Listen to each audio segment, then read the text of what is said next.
Hello, kumusta po kayo ulit? Tayo ay magluluto ng dinner for tonight. So, tayo ay magluluto ng steak.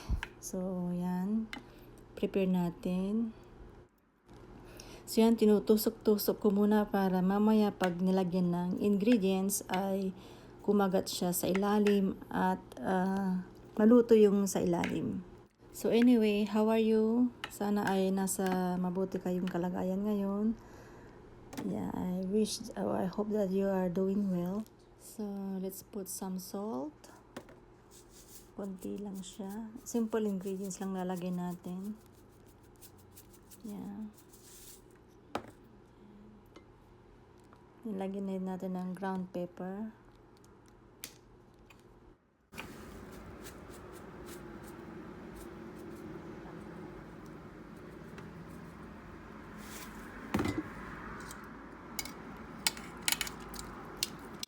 Then sa kabila, lagyan din natin para pantay yung lasa. Para makatipid dito sa Canada, dapat iwas gastos, magluto ka sa bahay nyo. Para makatipid. Hindi laging kain sa labas.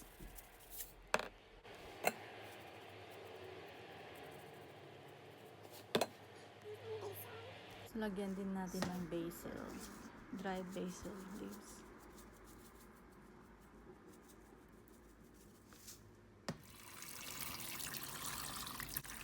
Maghugas tayo ng potatoes.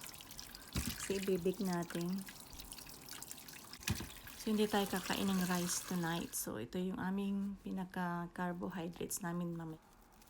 So, lagyan din natin ng ground pepper, salt.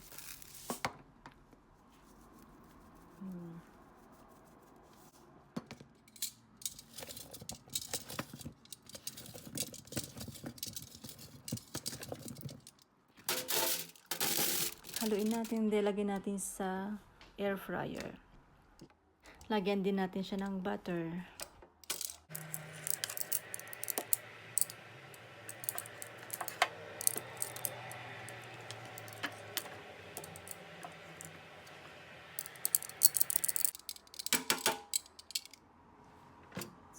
So, saka natin lagay sa air fryer.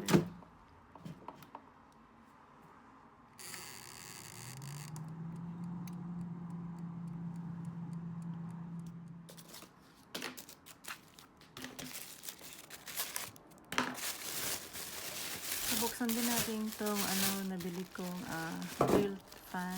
Pan ba ito? Grilled pan. So, points ko ito sa store. So, I only paid $20 if you have points.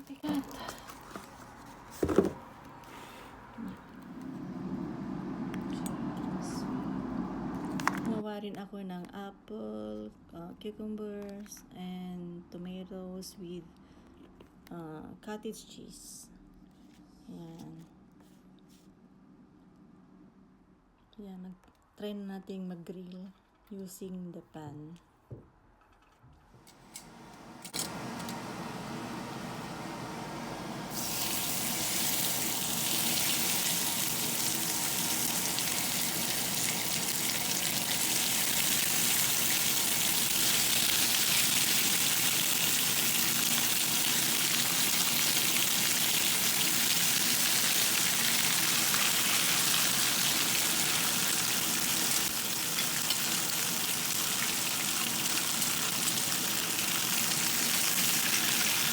So, binili ko to sa store na $30 yung tatlong slices na yan.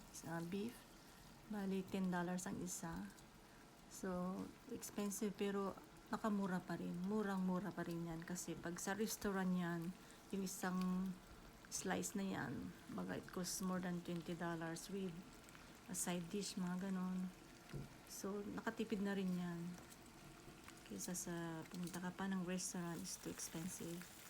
Saka hindi naman kami laging kumakain nito kasi nga iwas-iwas din sa cholesterol. Pero si Abel kasi request niya. He loves beef steak. Yan. So yan na yung outcome. Pag sa restaurant yan, mahal na rin yan. Let's see how you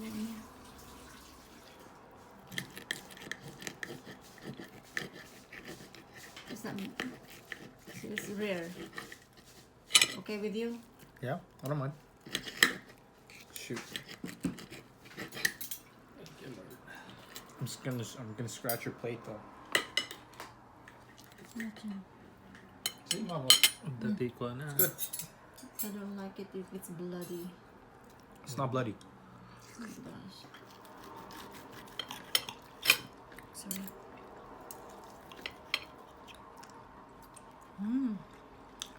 Just eat garlic. God is so good all the time. Kahit na tayo ay hindi mayaman na mayaman, He provides our needs. He loves us. So, thanks for watching again. God bless to all. Muli, God bless po sa inyong lahat. Thanks for watching po. Salamat.